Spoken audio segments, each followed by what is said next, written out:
Hi అండి. నేను మీ మాధురి. మీరు చూస్తున్నది సుమన్ టీవీ నెట్వర్క్. ప్రతి ఇంట్లో ఒక టీవీ, ఫ్రిడ్జ్, వాషింగ్ మిషన్ ఎంత కామన్‌గా ఉంటాయి. అలానే ఒక డయాబెటిక్ పేషెంట్ కూడా చాలా కామన్‌గా ఉంటున్నారు. ఇది కాదనలేని నిజం. కానీ చాలా బాధగా అనిపిస్తూ ఉంటుంది. ఈ షుగర్ వల్ల మనకి చాలా కాంప్లికేషన్స్ వస్తాయి. అందులో ముఖ్యంగా వచ్చింది డయాబెటిక్ న్యూరోపతి. మరి ఈ డయాబెటిక్ న్యూరోపతి ఉన్న వాళ్ళకి ఎలాంటి సమస్యలుంటాయి? ఆ సమస్య నుంచి బయటపడడానికి మన ఎపియోన్ పెయిన్ మేనేజ్మెంట్ సెంటర్‌లో ఎలాంటి ట్రీట్మెంట్స్ అందుబాటులో ఉన్నాయో మనకు తెలియజేయడానికి మనతో పాటు ఉన్నారు డాక్టర్ సుధీర్ దొర గారు. నమస్కారం డాక్టర్ గారు. నమస్తే అమ్మా. డాక్టర్ గారు, మరి డయాబెటిక్ న్యూరోపతి ముఖ్యంగా డయాబెటిక్ పేషెంట్ ప్రతి ఒక్కరి ఇంట్లో కూడా కామన్ గానే ఉంటూ ఉన్నారండి. సో మా ఇంటి పక్క ఆయనే ఒక ఆయన ఉంటారు. సో సాయంత్రం అవుతుంటే ఆయనకు అదో రకమైన పెయిన్, కాళ్ళల్లో మంటలు, చేతుల్లో మంటలు, నువ్వుల నూనె తీసుకురండి, ఆవ నూనె తీసుకురండి, ఇది కొంచెం మసాజ్ చేస్తే బాగుంటుంది అని చెప్పేసి మా వాళ్ళందరూ కూడా ఆయనకి సలహాలు ఇస్తూ ఉంటారు. కానీ ఏంటంటారు, నిజంగా వాళ్ళకి అంతలా పెయిన్స్ వస్తాయంటారు అసలు? అబద్ధం ఆడడం వాళ్ళు నిజంగానే పెయిన్స్ అది ఉన్నాయి. డయాబెటిక్ న్యూరోపతి వల్ల అవుతుందంట. అంతే మరి. డయాబెటీస్లో ఒక ఇది ఉంది ఏంటంటే 100 మంది డయాబెటిక్ పేషెంట్స్ చూసుకున్నాం అనుకో, డయాబెటీస్ ఎంత అన్కంట్రోల్డ్గా ఉన్నా కానీ ఆ 100లో 70 మందికి న్యూరోపతి రాదు. ఓహో. వాళ్ళు 30-40 సంవత్సరాల నుంచి డయాబెటీస్ తోటి అస్సలు కంట్రోల్ ఉండరు, ఫుల్ తింటారు, తాగుతుంటారు, సిగరెట్లు తాగుతారు. 100లో 70 మందికి రాదు. 30 మందిలో కంట్రోల్ చేసుకున్నా కంట్రోల్ చేయకపోయినా డయాబెటిక్ న్యూరోపతి వస్తుంది. అది ఎందుకు వస్తుందో ఎవరికి తెలియదు, ఎందుకు రాదో కంట్రోల్ లేని వాళ్ళకి తెలియదు. బట్ కంట్రోల్ అయినా లేకపోయినా ఈ 30 మంది మటుకు తప్పించుకోరు. ఒక్కసారి డయాబెటిక్ న్యూరోపతి వచ్చిందంటే దానికి ట్రీట్మెంట్ లేదు. ఈ మంటలు వస్తున్నాయి కదా, ఇనీషియల్గా చిన్న చిన్న మంటలు ఉంటాయి, ఏదోలే అలా ఇగ్నోర్ చేస్తారు. కొన్ని మంటలు ఎక్కువయ్యాక ట్యాబ్లెట్లు తీసుకుంటారు. ఏం ట్యాబ్లెట్ తీసుకుంటారు? ప్రీగాబెలిన్, గాబాపెంటిన్, అమిట్రిప్టిలిన్, నార్ట్రిప్టిలిన్. ఈ కొన్ని రోజులు పనిచేస్తాయి, ఒక నెల 2 నెలలు. దాని తర్వాత దానికి టాలరెన్స్ వచ్చేస్తుంది. టాలరెన్స్ అంటే ఇంకా ఆ ట్యాబ్లెట్ వేసుకున్నా పనిచేయదు. దాని తర్వాత ఏం చేస్తారు? ఏం చేయరు. మీరు అన్నట్టు ఆవ నూనె పూసుకోవడము, తొక్కించుకోవడము, మసాజ్ చేసుకోవడము, కాల్చుకోవడము, అంత మంటలు ఎక్కువ ఎప్పుడు వస్తాయో తెలుసా? రాత్రి.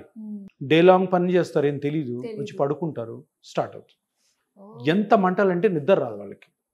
ఇంకా ఘోరం ఏంటంటే ఇప్పుడు రాత్రిపూట దుప్పటి కప్పుకోవాలనుకుంటే దుప్పటి తగిలినా కూడాను అరికాలకి సర్రని మంటలు వస్తాయి. అంత ఘోరంగా ఉంటుంది వాళ్ళ పరిస్థితి. ఓన్లీ 30%. వీళ్ళకి ఈ ట్యాబ్లెట్లు వాడేసి విసిగిపోయి ట్యాబ్లెట్లు కూడా ఆపేస్తారు. ఆ డాక్టర్ల దగ్గర తిరిగిన ఈ 4 ట్యాబ్లెట్లు కదా తిప్పి కొడుతూ ఉంటారు. అవే ట్యాబ్లెట్ మళ్ళీ రాస్తూ ఉంటారు. ఆ ట్యాబ్లెట్ల వల్ల అనవసరం సైడ్ ఎఫెక్ట్ లేకపోగా సైడ్ ఎఫెక్ట్. సో ఇవన్నీ జరుగుతున్న నేపథ్యంలో ఒక ట్రీట్మెంటు, ఇది నరాలకి సంబంధించిన నొప్పి కాబట్టి డయాబెటిక్ న్యూరోపతి అంటే ఏంటంటే, డయాబెటీస్ వల్ల ఈ మంటలు ఎందుకు వస్తాయి? డయాబెటీస్ అన్నది బాడీలో ప్రతి నర్వ్ని తింటూ ఉంటుంది. దాని తప్పదు, అది ఇంకా దాని బుద్ధి అటువంటిది. సో ఎక్కువ పెయిన్ కాజ్ చేసే ఏరియా సోల్, అరికాలు. అక్కడ చిన్న చిన్న నర్వ్ టెర్మినల్స్ ఉంటాయి కదా, వాటిని డ్యామేజ్ చేస్తుంది. అది ఎప్పుడైతే డ్యామేజ్ చేస్తుందో అక్కడి నుంచి పెయిన్ సిగ్నల్స్ మంట రూపంలో బ్రెయిన్కి వెళ్తాయి. బ్రెయిన్ సెన్స్ చేస్తుంది మంట స్టార్ట్ అయింది అని. ఇది దీని పాత్వే, పెయిన్ పాత్వే అనమాట. సో ఇటువంటి పెయిన్స్ ఏవైతే చాలా మొండిగా ఉన్నాయో, వాటికి ట్రీట్మెంట్ లేదో, వీటిల్లో ఒక పద్ధతి ఏంటంటే ఈ సిగ్నల్స్ ఏవైతే బ్రెయిన్కి వెళ్తున్నాయో వాటిని ఆపడం. ఆపితే పెయిన్ తెలియదు, ఫర్దర్గా డ్యామేజ్ కాకుండా షుగర్ని కంట్రోల్ పెట్టుకోవడం. ఇది కొత్త కాన్సెప్ట్. ట్యాబ్లెట్స్ వల్ల కావట్లేదు కాబట్టి కొంతమందికి ట్యాబ్లెట్స్తో కంట్రోల్ ఉంటుంది, వాళ్ళు కొన్ని రోజుల తర్వాత కంట్రోల్ ఉండకపోవచ్చు. సో ఈ సిగ్నల్స్ ఏవైతే న్యూరోపతిక్ సిగ్నల్స్ బ్రెయిన్కి వెళ్తున్నాయో వాటిని, ఈ అరికాల్లో సిగ్నల్స్ని ఈ మోకాలు వెనకాల, అరికాల దగ్గర చిన్న చిన్న నర్వ్స్ ఉంటాయి, ఇవన్నీ కలిపి ఒక పెద్ద నర్వ్ అవుతాయి వెనకాల. దానికి ట్రీట్మెంట్ చిన్న లేజర్తో చేస్తున్నాం. అంటే నొప్పి తెలియకుండా చేయడం. ఇంకా అదొకటే మార్గం. ఎందుకు? డయాబెటీస్ బాడీలోంచి పోదు, అది తింటానే ఉంటుంది. దాన్ని కంట్రోల్లో పెట్టినా కూడాను ఈ డ్యామేజ్ జరుగుతుంటుంది. అందుకని అట్లీస్ట్ పెయిన్ రిలీఫ్ కోసము ఇది. సో బాగానే సక్సెస్ఫుల్ అయింది. ఎందుకంటే ఒక 3-4 మంత్స్ ముందు స్టార్ట్ చేసాం ఇది. ఒక 60-70% మంచి రెస్పాన్స్ ఉంది. 60-70% డయాబెటిక్ న్యూరోపతులు. ఎందుకంటే హోప్స్ అన్ని వదిలేసుకొని బాధపడుతున్న వాళ్ళకి 100 మందిలో 60 మందికి మంచిగా చేసామంటే ఇంక అంతకంటే ఏం కావాలి? ఇప్పుడు 500 మందికి చేసింటాము, దగ్గర దగ్గర 300-350 మంది బాగున్నారు. కొంతమందికి పని చేయలేదు అది, ఇంకా అది దానికోసం ఇంకా వేరే ట్రీట్మెంట్లు అవి చేస్తాం. సో డయాబెటిక్ న్యూరోపతికి ఈ పల్స్ రేడియో ఫ్రీక్వెన్సీ అంటాం, pulse radio frequency treatment. So ఇది బాగా పనిచేస్తుంది. నేను ఎప్పుడైతే ఈ ట్రీట్మెంట్ స్టార్ట్ చేశానో ఎన్ని రిక్వెస్ట్లు అంటే ఎంతమంది బాధపడుతున్నారు, ఎక్కడెక్కడ గోదావరి డిస్ట్రిక్ట్స్, చిత్తూరు నుంచి, శ్రీకాకుళం నుంచి. సో డయాబెటిక్ న్యూరోపతికి ఈ pulse radio frequency of common peroneal and tibial nerve అన్నది ఒక మంచి, నేను 100% అని చెప్పను, బట్ ఎంత వీలైతే అంత పెయిన్ తగ్గించే అవకాశం అయితే ఉంది, ఎందుకంటే వాళ్ళకి వేరే అవకాశం లేదు కాబట్టి. సో అలాంటప్పుడు ఇంక మనం టాబ్లెట్స్ జోలికి వెళ్ళాల్సిన అవసరం లేదు మోస్ట్, ఎందుకంటే టాబ్లెట్స్ వాడేసి ఉంటారు వాళ్ళు, వాడేసిన టాబ్లెట్స్ మళ్ళీ పెట్టడంలో there is no meaning.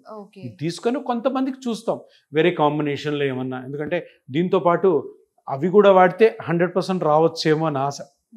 So అట్లా చేసుకో, చిన్న చిన్న ఎక్సర్సైజ్ చేసుకోవాలి. డయాబెటీస్ కంట్రోల్ అయితే మస్ట్, కంట్రోల్ లేకుండా ఏది చేయలేము, ఎందుకంటే నీకు ఒక పక్క డయాబెటీస్ కంట్రోల్ లేకుండా తింటా ఉంటే ఈ పక్క మనం ఎంత చేసినా వేస్టే. సో అందుకని ఆ ప్రికాషన్స్ అన్ని ప్రాపర్గా చెప్తాం. అసలు డయాబెటిక్ న్యూరోపతి కాంప్లికేషన్ నుంచి బయటపడడానికి ఒక చక్కటి ట్రీట్మెంట్ మాకు తెలియజేసినందుకు థ్యాంక్ యూ సో మచ్ అండి. నమస్కారం. చూసారు కదండి, మరి ఈసారి నుంచి కాళ్ళ నొప్పులకి ఏం చేయాలి, టాబ్లెట్స్ వాడుతున్నా పని చేయట్లేదు అని చెప్పేసి ఆలోచించాల్సిన అవసరం లేదు. చక్కగా ఎపియాన్ పెయిన్ మేనేజ్మెంట్ సెంటర్ కనుక మనకు వచ్చినట్లయితే సో ప్రతి చిన్న పెయిన్ని కూడా చక్కగా మనకి తగ్గిస్తున్నారు, అలాగే ట్రీట్మెంట్ చేసి మనకు ఆ పరిస్థితి నుంచి బయటపడేస్తున్నారు. సో దీని గురించి మరిన్ని వివరాలు మీరు తెలుసుకోవాలంటే స్క్రీన్ పై నెంబర్ కనిపిస్తుంది కదా, సో కాల్ చేసి అపాయింట్మెంట్ బుక్ చేసుకోండి. మరో వీడియోతో మళ్ళీ కలుసుకుందాం. Have a great day, bye.